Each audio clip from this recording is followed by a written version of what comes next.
जहाँ ले चलोगे।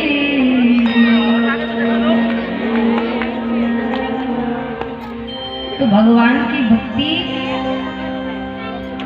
निश्चल करिए, भगवान के हाथों में अपने जीवन की डोर सौंपिए। कहो प्रभु तुम्हें जैसा चलाना है तुम चलाओ।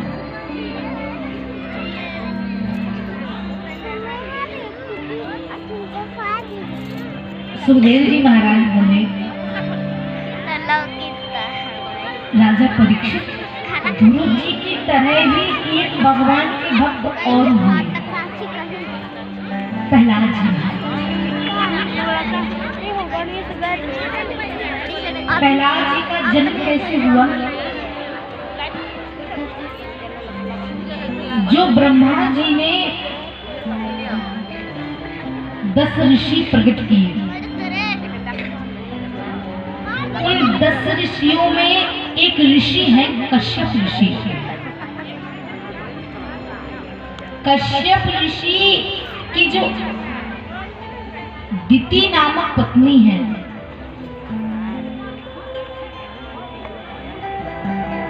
उनके गर्भ से हिरण्याक्ष और हिरण्यकश्यप का जन्म हुआ, राक्षस हुए।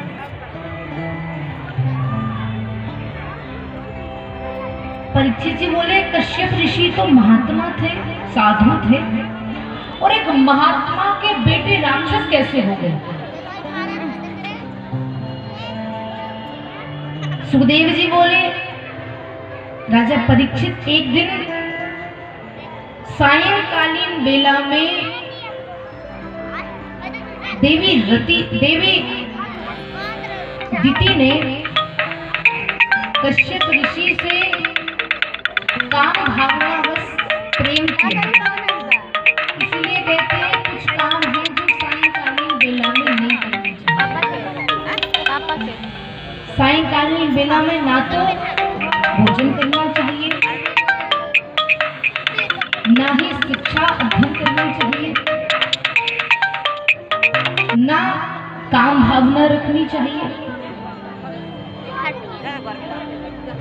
क्योंकि इन सब के दुष्परिणाम हैं। सायंकालीन बेला में पढ़ा हुआ कुछ भी याद नहीं रहता है, इसलिए शाम का समय कभी नहीं पढ़ना चाहिए। तो इस समय भगवान अपने निवास को लौटते हैं, तो ये समय भगवान की संध्या वंदन का है, भगवान की भक्ति का है। इस समय भगवान का ध्यान करना चाहिए, पूजा पाठ करना चाहिए। और शाम के समय ना ही तो कभी साफ सफाई कीजिए, ना कभी झाड़ू वाड़ू लगाइए,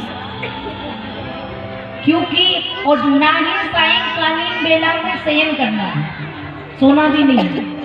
ये जो 4-5 काम है ये शाम को बिल्कुल भी नहीं करने चाहिए। शिक्षा अध्ययन जो भी शाम को करेगा उसको सब भूल जाएगा, वो कुछ भी याद नहीं कर पाएगा। काम भावना जो भी सायंकालीन बेला में रखेगा उसके गर्भ से राक्षस संतान पैदा होती है। दिति ने सायंकालीन बेला में काम भावना रखी, इसीलिए उनके गर्भ से हिरण्याक्ष और हिरण्यकश्यप जैसी संतानें पैदा हुई। सायंकालीन बेला में जो भी भोजन करेगा वो हमेशा रोगी रहेगा। सायंकालीन बेला में